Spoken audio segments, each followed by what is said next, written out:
Olá pessoal, aqui é o professor Vinícius Felipe e vamos agora à nossa videoaula dessa semana, o lado monetário da economia.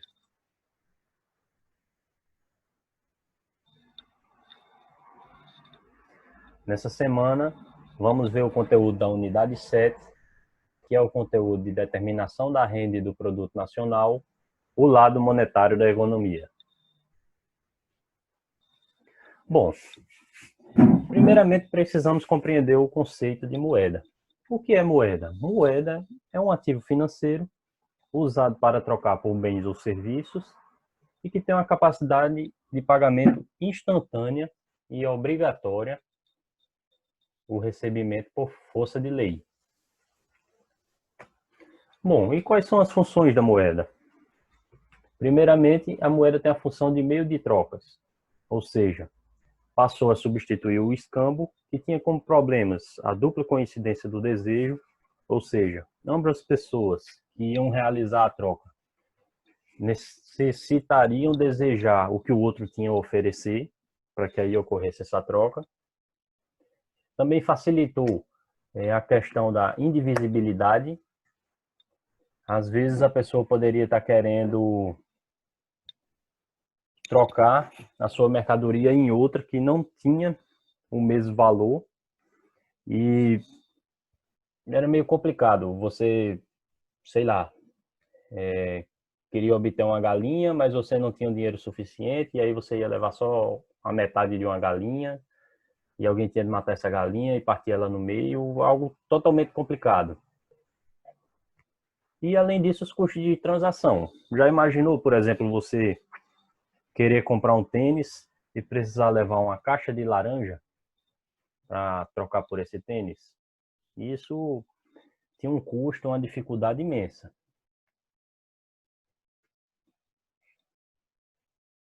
Bom, a segunda função da moeda é a unidade de conta, servindo para a medida do valor dos bens e a comparação entre os mesmos. Por exemplo, se uma maçã vale R$ 1 e uma laranja vale 50 centavos, então a maçã pode ser trocada por 2 laranjas, pois tem o mesmo valor. E a terceira função da moeda é a reserva de valor. A moeda é um ativo financeiro e, sendo um ativo financeiro, pode ser guardada, pode ser poupada para usar posteriormente, em uma situação que venha a ser necessária. Também pode ser entesourado e significar riqueza. Note que há uma diferença entre a riqueza do país e a riqueza de uma pessoa. A riqueza de uma pessoa é medida por quanto ela poupou em moeda ou em ativos financeiros, como tudo. Já a riqueza de um país é pela produção global, não pela quantidade de moeda. Bom, e quais são os tipos de moeda? Existem dois tipos, basicamente. Uma moeda lastreada, que é uma moeda atrelada à existência de um bem físico, por exemplo, o ouro, e a moeda como nós conhecemos hoje em dia, que é uma moeda fiduciária, uma moeda de confiança. Ela é uma representação de valor. No caso, esse papel moeda, ele é a representação de 100 reis. Bom, e como ocorre a oferta de moeda? A oferta de moeda é sinônimo de meios de pagamento, ou seja, representa o estoque de moeda disponível para uso da população a qualquer momento. Bom, sabendo que a moeda tem um certo nível de liquidez, a oferta de moeda, os meios de pagamento pode ser dado pelo papel moeda em poder do público, mais o saldo dos depósitos à vista ou em conta corrente. Então, meios de pagamento ou oferta de moeda pode ser dado por essa conta aqui, papel moeda em poder do público, mais o valor total dos depósitos à vista nos bancos. Se for considerar todas as modalidades de ativos financeiros existentes, lembre que aqui a gente está falando de uma situação que o ativo financeiro existente é a moeda. Mas se a gente for para uma situação mais real, que tem depósito em poupança, depósito à vista, títulos da dívida pública, ações, Outros títulos financeiros. A gente pode ir para uma situação mais parecida com isso aqui, em que M1 é o papel moeda em poder do povo mais os depósitos à vista. M2 é M1 mais depósito em poupança e títulos privados. M3 é M2 mais fundos de renda fixa mais operações compromissadas com títulos federais. E M4 é M3 mais os títulos federais. Ou seja, considerando uma situação em que há vários ativos financeiros de alteram os meios de pagamento. E aí, quando altera positivamente, a gente chama de criação de moeda. E quando altera negativamente, a gente chama de destruição de moeda ou destruição de meios de pagamento. Alguns exemplos. Troca de dólares recebidos pela exportação de bens. Note que, quando o exportador leva os dólares para a casa de câmbio e em troca recebe reais, está havendo criação de moeda, criação de meios de pagamento de dinheiro em moeda nacional, que vai estar circulando. Depósitos à vista não altera o meio de pagamento. Por quê? Porque é apenas uma mudança de quem está retendo aquele ativo financeiro de alta liquidez. No caso, o dinheiro. Quem estava retendo em um primeiro momento era a pessoa e no segundo momento passou a ser ainda essa pessoa, só que está lá no banco. Não houve nenhuma alteração. Outro exemplo, o Banco Central vende dólares aos importadores. Note que, nesse caso, o Banco Central está recebendo reais e esse dinheiro está sendo enxugado da economia e, portanto, diz que está tendo uma destruição de moeda, uma destruição de meios de pagamento. Amortização de um empréstimo bancário. Note que esse dinheiro que foi emprestado pelo banco estava circulando na economia e quando a pessoa vai lá e amortiza uma parcela do empréstimo ou todo, esse dinheiro retorna para o banco. Então, ocorre uma destruição de meios de pagamento. E empréstimos dos bancos comerciais ao setor privado, a criação de moeda. O banco comercial tem um valor e empresta esse valor ao setor privado e isso cria meios de pagamento, coloca dinheiro em circulação na economia. Novamente, só para enfatizar, quando estamos falando de criação e destruição dos meios de pagamento, não estamos falando, por exemplo, de incinerar dinheiro. Não, não é isso. Estamos falando de aumento ou diminuição do dinheiro em circulação na economia. Note que no slide anterior, a gente falou de criação e destruição de moeda e falamos exemplos com a moeda já emitida. Bom, mas quem emite a moeda? Quem é responsável pelo controle da política monetária? Quem é responsável pelas taxas básicas de juros, que são alicerces do empréstimo de outras operações? Bom, é o Banco Central, o Bacen. A cada 45 dias, o Comitê de Política Monetária se reúne, ele é um órgão do Banco Central, e avalia o cumprimento das metas de inflação, avalia a atividade econômica, avalia como está o andamento das contas públicas, avalia o cenário externo, e assim ele determina variações que devem ocorrer na oferta de moeda. E essas são executadas pelo Banco Central. O Banco Central pode usar diversos meios para a política monetária. O principal e mais usual é a definição da taxa básica de juros, Selic. Essa é a taxa que é alicerce para, por exemplo, a definição das taxas dos empréstimos bancários. É a taxa também usada como referencial para a definição de quanto vai ser remunerada a poupança, quanto vão ser remunerados os títulos da dívida pública, e por aí em diante. Operações de open market que consiste na compra e venda de títulos da dívida pública. Definição da taxa de redesconto bancário, que é a taxa de juros cobrada pelo Bacen dos bancos comerciais que recorreram a empréstimo junto ao mesmo. Definição de reservas compulsórias. Essas reservas compulsórias são um percentual dos depósitos a prazo, à vista, poupança, que os bancos comerciais não podem estar emprestando. Eles têm de pegar um percentual do que eles recebem das pessoas e devem guardar junto ao Banco Central. E também a emissão de moeda, junto à Casa da Moeda.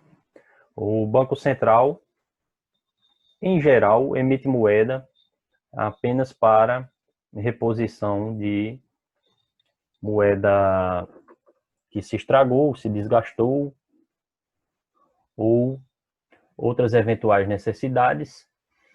Em geral, a política monetária não faz uso dessa emissão de moeda.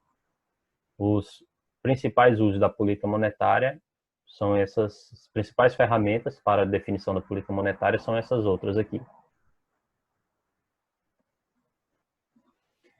Note que os bancos comerciais, quando realizam empréstimos, eles fazem com que o dinheiro das pessoas circule na economia pela mão de diferentes agentes. Então, existe um efeito multiplicador. Suponha que uma pessoa deposite R$ 1.000 em um banco e o banco retém apenas R$ 100 e empreste 900. Outra pessoa, com esses R$ 900, pode comprar uma TV de um terceiro.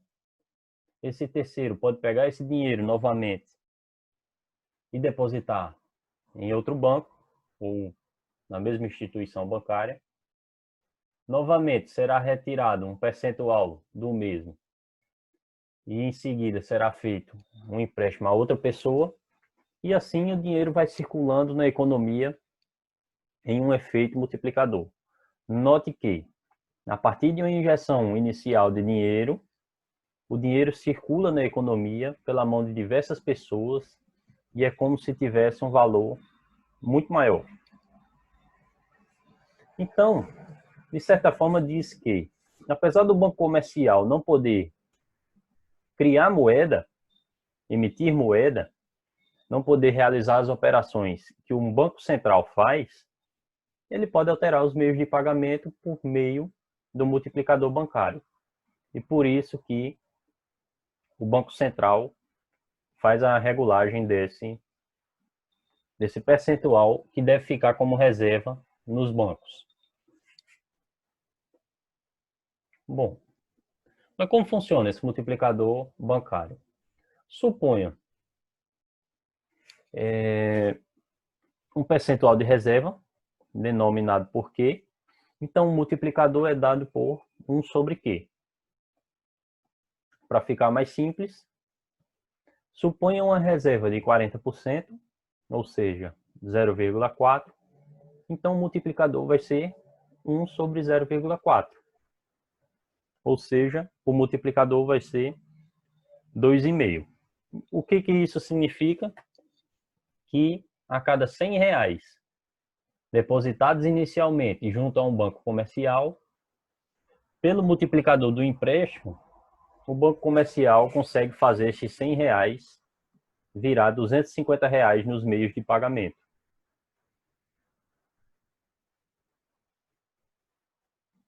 Aqui era exatamente o que eu estava falando. Pelo exemplo do slide anterior, percebemos que um depósito inicial de R$ 100 por meio dos empréstimos bancários pode resultar em R$ 250 em meios de pagamento.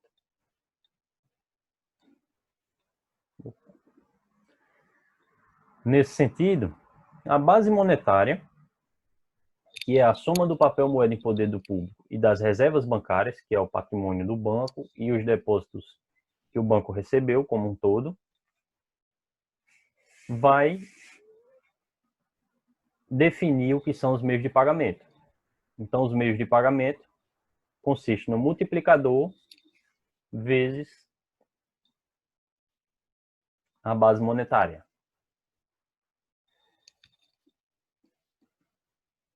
Bom, mas por que as pessoas demandam moeda?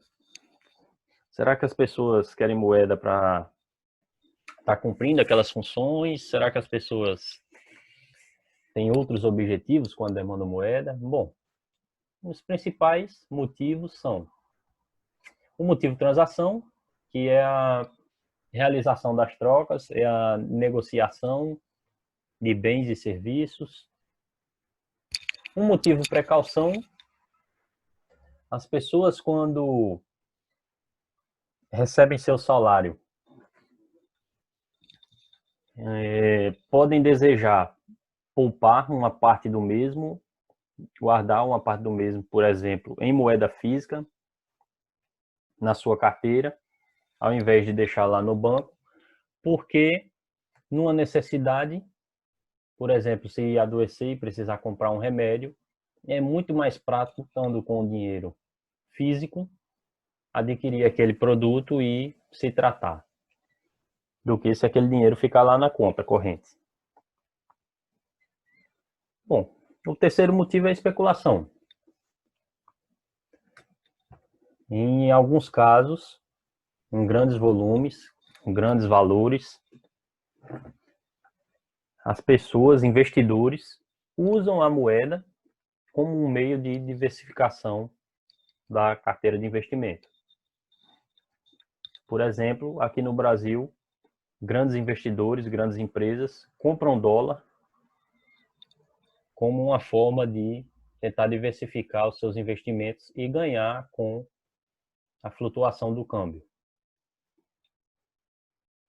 Bom, aqui é basicamente descrevendo o que eu tinha falado anteriormente. No motivo transação, as pessoas guardam moeda para fazer frente aos pagamentos cujo vencimento é antes de receberem sua renda, por exemplo, para os gastos diários com alimentação e transporte.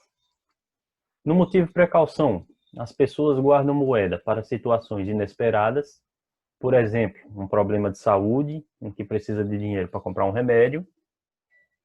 E no motivo especulação, as pessoas guardam moeda para acumular patrimônio. Note que a moeda não gera rendimento, mas é líquida para a realização de qualquer transação. Já outros ativos financeiros que geram rendimento não têm tanta liquidez. Um título da dívida pública não é tão simples assim de se convertê-lo novamente em dinheiro, para ter uma liquidez e realizar uma aquisição de um bem ou um serviço. Bom, a especulação também depende da taxa de juros.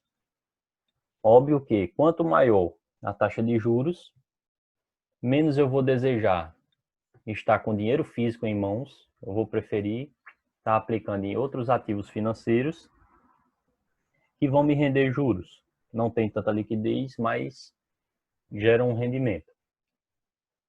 Bom, e com isso, encerramos essa primeira parte do conteúdo, o lado monetário da economia. Na semana seguinte, encerramos o conteúdo. Obrigado, pessoal.